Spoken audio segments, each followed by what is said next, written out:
Hello, I'm your host, Peter Komendowski, and welcome to Surviving Bad, where we explore stories of survival, hope, and inspiration. Today, we talk about teenage addiction and recovery. Our guest, Rowan, has taken back the power over his life as a teenage survivor of the disease of addiction. His story is full of adversity and turmoil, but he ultimately triumphs and he's in recovery. He shares his story to help other teens make healthy choices when faced with the treacherous landscape of addiction, mental health, and high-risk behavior. Let's meet Rowan and hear his story. Rowan, welcome to the show. You're in a great and a unique position because you're still a teenager and your experience started at a very, very young age and you've made some powerful steps to recovery. Talk to us a little bit about how this part of your life got started. So I started using really young. I was probably 12 years old when I took a drink for the first time. Immediately felt a sense of comfort in that. Started just stealing my parents' alcohol, beer, anything they had around the house. And immediately became this thing of, where can I get this again? Where can I continue to find this feeling? Because at that time, it was like the only thing that made me feel normal or made me feel like I was completely comfortable in my own skin. And I spent the next 2 years of my life kind of trying to find anything I could get my hands on to get high or drunk, and just kind of escape. Like pretty young, had problems with depression and anxiety, like had panic attacks starting when I was 10, and dealt with that for a really long time. And when we moved back to Houston from Austin, I started using more intensely, and especially when high school started, got deeper into drugs. And that's when I discovered crystal meth for the first time, which became the only, like, the thing in my mind at the time was, this is the best I've ever felt. And I just wanted to continue getting that feeling.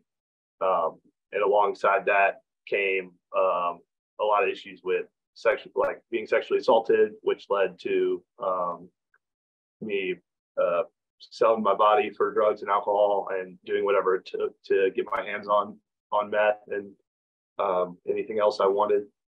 And I just went down this really dark road where that's all I cared about. And I was living a complete double life where my parents saw one thing and I was doing something completely different. Ended up experiencing a lot of death. Lost some really close friends who I was using with, and went to rehab for the first time when I was 15. Very against being sober, didn't want to be sober. Got to a point where, like, I didn't trust my parents for putting me in rehab. I thought drugs and alcohol were the solution for the problems I was having, and they took that away from me. And I just went down this path of going in and out of rehabs for a while. I went to my first time in rehab. I got kicked out of 3 in a row. And the last one I went to in that 3, I attacked a staff who worked there in order to get my hands on money to walk to the city and buy meth. And I was arrested with 8 felony charges, and went to jail in Sierra Vista, Arizona. And like, that was kind of my first moment where I like started feeling like I wanted it for myself, started feeling like I wanted sobriety. And it like was the first time I really felt like God or prayer was something I needed. I just like remember being in that cell and like crying on my knees because like I didn't know what was going to happen to me. And I was being told things like 8 years in prison and stuff like that. Ended up getting really lucky, got out, got a chance to go to another rehab in Utah, did really well there. And then I got into Cornerstone, which is in APG, Alternative Peer Group in Houston, that's done a lot for me. Basically just a program for young people in recovery. And like, I met a lot of like people my age who were just like me, who were like getting sober off like similar drugs that I was using. And I just like felt like I was in a place for the first time where I could be myself around people. I no longer had to like put up this front or like hide certain aspects of my life out of fear anymore. it was just like a group full of people who were all getting sober, who just like wanted to be my friend for me. And I'd never really experienced that before. And I went into Cornerstone on probation and house arrest.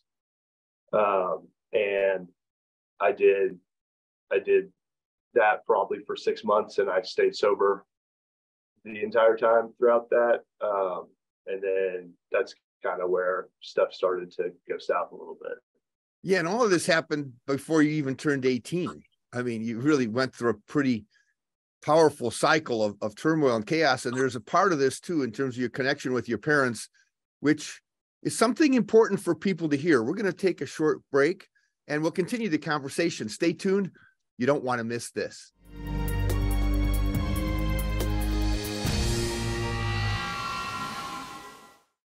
Malware and bots and worms, oh my. The wild, wild web can be a scary and complex place. And as our digital world expands, so too are the threats. Watch out, Trojan horse. That's why at Mediacom, we take security very seriously and monitor our networks around the clock to stop threats before they can affect you. Not today, Rude Kid. Not all internet is created equal. We build ours to keep you connected and protected. If I could go back and change it all, I would. I think I'm gonna miss you the most. I'm sorry. I'm so sorry. I'm so sorry. Or maybe it's just the little moments. If I could go back and change it all, if I could go back, I would. But I can't.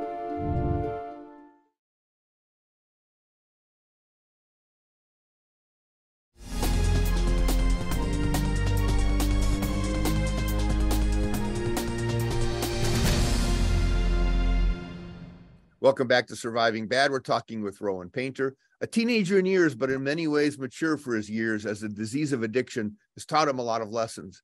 You know, Rowan, as you're telling us the story, there's a part of it that wasn't there, and that's, what was your connection to the parents during this time? And what insights could you give to both teens and parents about some of the really critical experiences you had in interactions with your parents as you were starting to use? I immediately saw an opportunity to take advantage of my parents' generosity. There was definitely like a feeling for me, specifically being an only child, where it was easy for me to take advantage of their love, because I just knew like how like I didn't really know what codependency was at the time, but I like saw that in them. I saw ways where I could work around, and I knew like there was going to be I could push the limits pretty far before they knew something was up or before they started asking questions. And my parents were both pretty busy at the time. My dad was going to seminary to become an Episcopal priest. My mom was traveling all the time, going out of town, and so it was pretty easy to find time where they didn't see me, or they weren't around and they couldn't ask questions, especially early on. And they knew a little bit, like they saw a lot with like depression, anxiety. They were there for a couple panic attacks I had. Like they knew something was different about me, and they put me into therapy pretty young. But it was a while before they really knew what all was going on with me. You know, there's something that pops up when you think about this, and that what often people don't realize, because you talked about walking through just a little bit of alcohol and then marijuana and then meth, and everybody likes to say that these things aren't, don't lead you on a path to destruction. They're not, I don't know what they call it anymore, but, but the fact is your life is an example of that. And the other thing, and I know you've talked about this in other forums, that the dopamine response, the power of that disease of addiction, can even take over a relationship with parents and the love you have.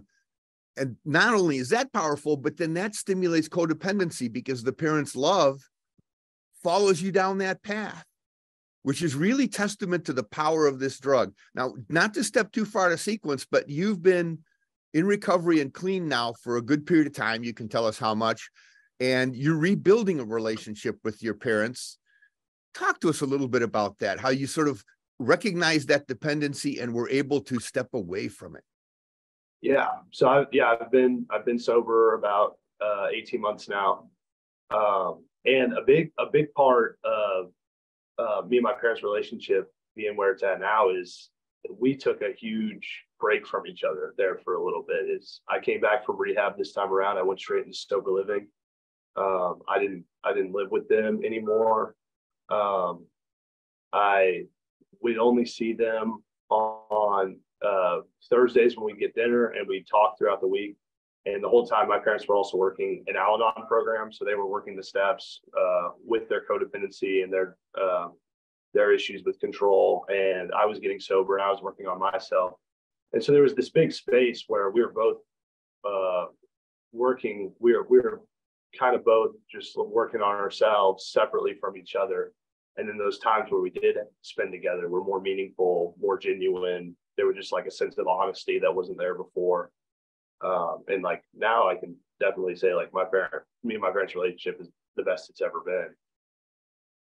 Are there things you would recommend to a parent of a young teen in terms of signs they need to see and really make an effort to jump in and do something that might have helped you if it happened? I mean, I know everybody did their best, but what do you see in retrospect? Looking back is always a clear vision. I would say mainly just don't be afraid to push their buttons. Don't be afraid to talk to them. Don't be afraid to call out something you see. That was something that happened with me a lot. It was like there were clear signs that I was using, and my parents just didn't want to say anything because they were afraid of what my reaction would be. The reality of it is, it's like it doesn't matter. It has to be said. It has to be addressed. Because at the end of the day, it's up to the teen. It's up to the kid if they want to be sober or not. And if you're not putting that pressure on them, that like this is what it takes to like have a relationship with you as their parent, then that change is unlikely to happen if that behavior keeps getting enabled. Definitely what happened for me was like I kept getting let off the hook out of fear, and I kept taking advantage of that. Wow, that's powerful, man. Well, I do want to come back to the story about recovery, how you connected with it, how you struggled with it, how it eventually came to work. So we're going to take a short break. We come back, we're going to talk about the challenges that Rowan faced and some of the insights he has to offer. See you all after the break. You don't want to miss this.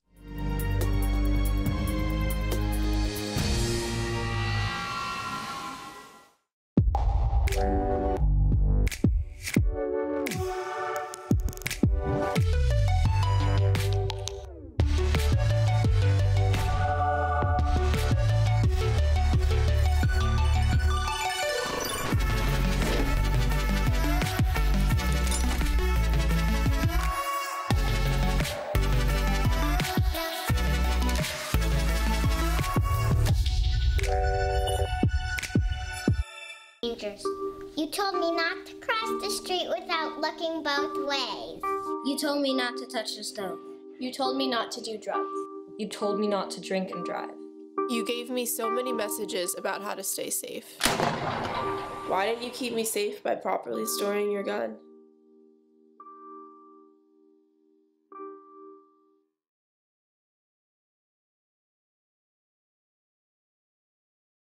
The fact is, we use the internet for almost everything we do. Smart cage, feed beaker. So when the internet doesn't work the way it should, you don't work the way you should. Kevin! That's why more homes and businesses rely on Mediacom. Our fiber-powered network delivers 99.99% reliability. And with 650,000 miles of fiber, we have more paths of connection and more ways to avoid outages. Not all internet is created equal. We build ours for you to rely on.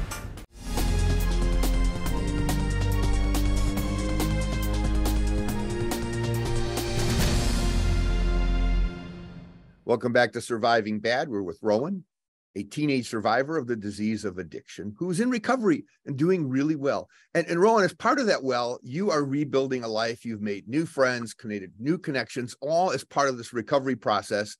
Before we talk about how you actually engage in recovery and the trials and tribulations you had throughout that process.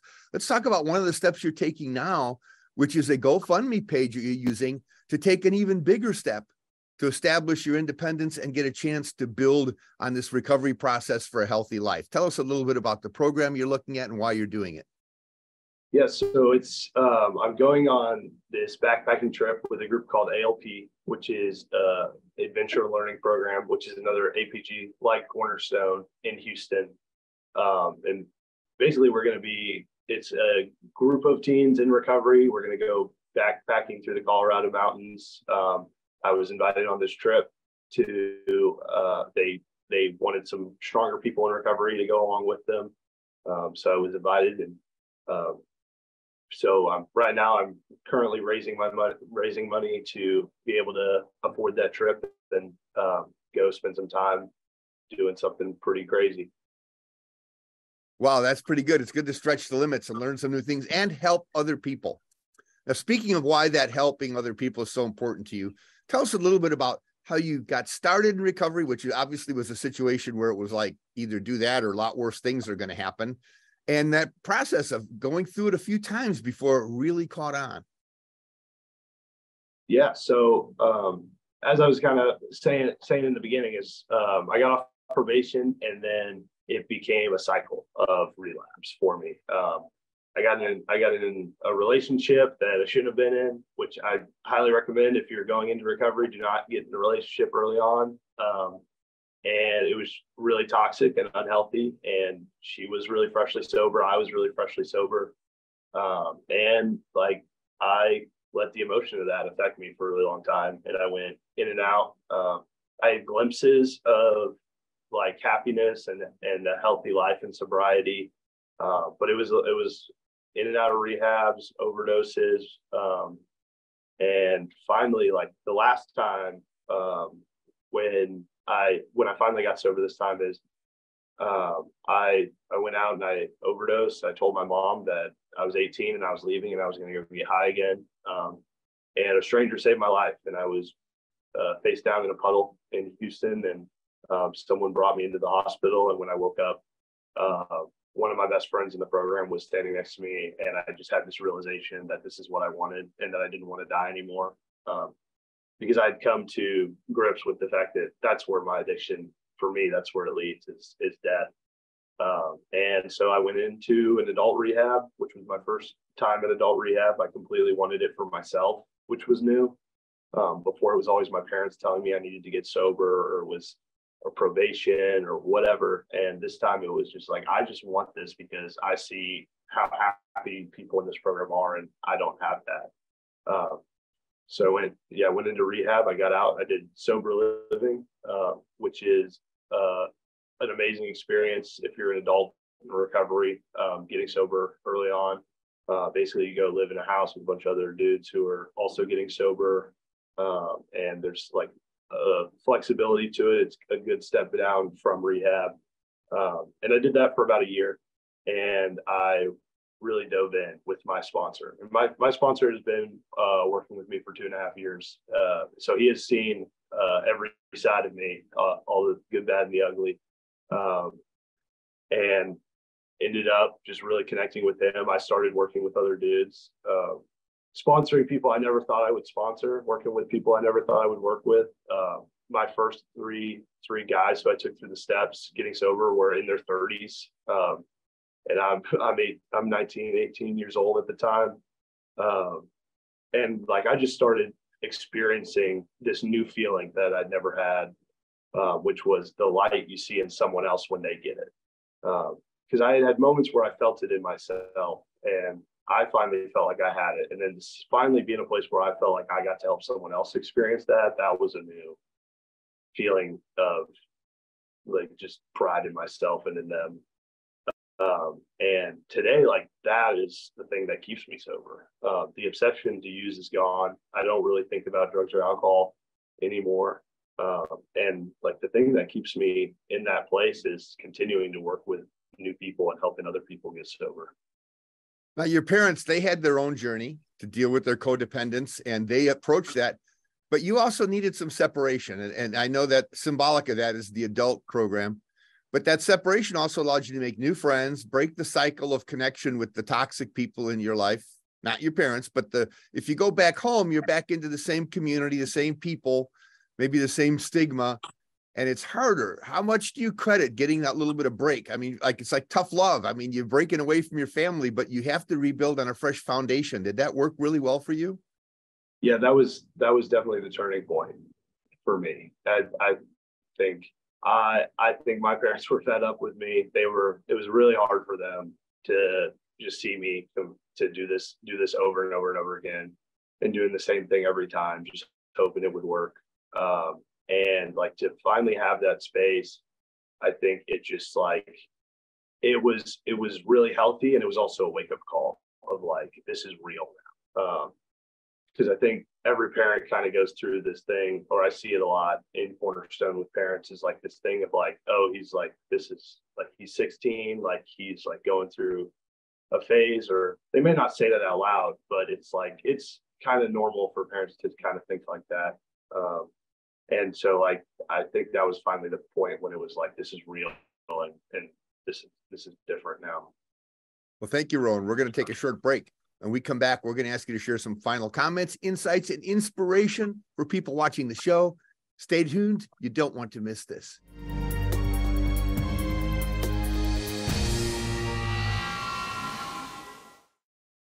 Watching MC22 is now easier than ever before. All MediaCom customers can watch local programming online anytime. Go to mc22.net, click Watch MC22, and log in with your MediaCom account. Not a MediaCom cable subscriber? MediaCom internet or phone subscribers can watch too. Your local programming leader, MC22, online at mc22.net/watch. I don't remember how it started. Go to that. Our back and forth. It always came back. Dad! You probably don't remember what you told me. That was perfect. But I heard every word.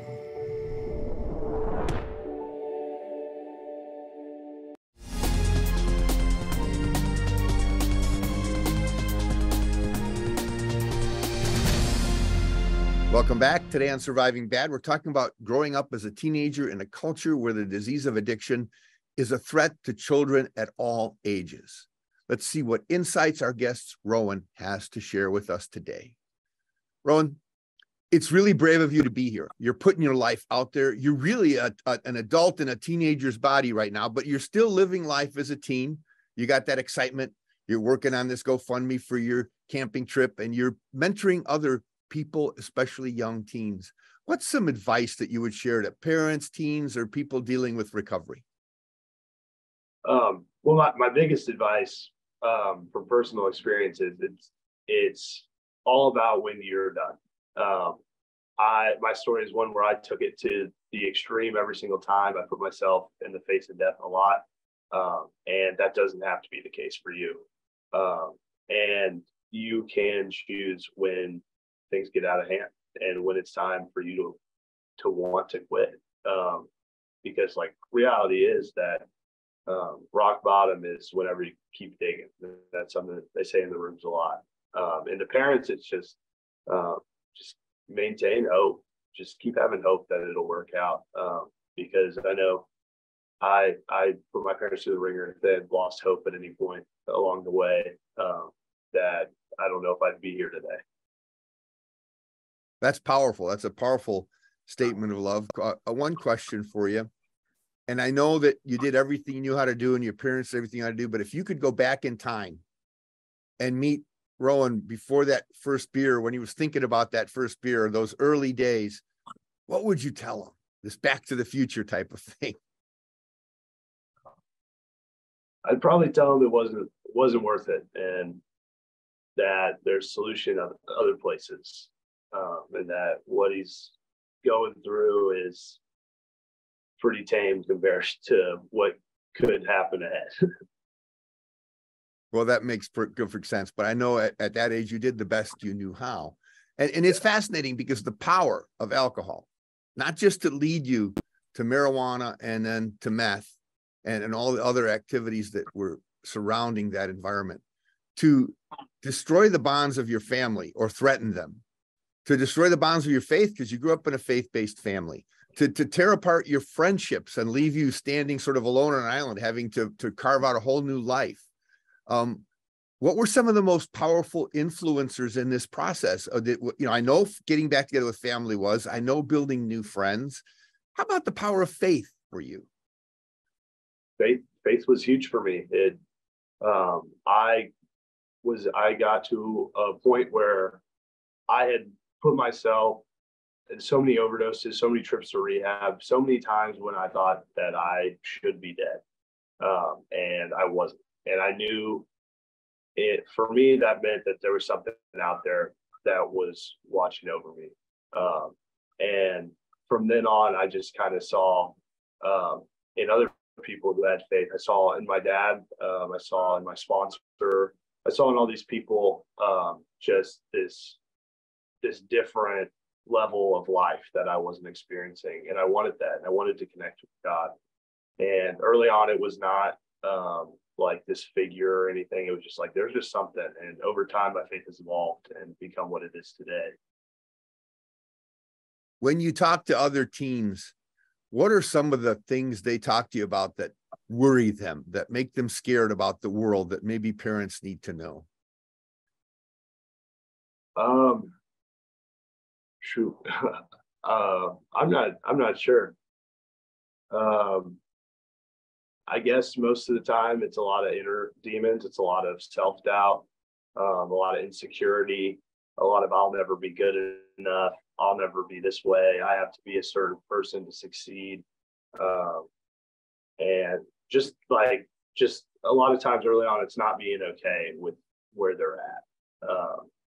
And having a certain plan for life that when you come into recovery is kind of derailed a little bit, and just got to be okay with that. I really thank you for sharing today, man. It's a brave journey you're on. You look like you're well embraced by your family, your friends, the recovery community, and you're giving back to people and helping them. I hope people can look at the GoFundMe link and the credits and help you out a little bit on your journey. I know I will. And thank you all for watching today and joining us. Check out our website, ahealthyiowa.org, and keep your eye on MediaCom MC22 for our next episode of Surviving Bad, where we explore stories of survival, hope, and inspiration. On MediaCom MC22, your local programming leader.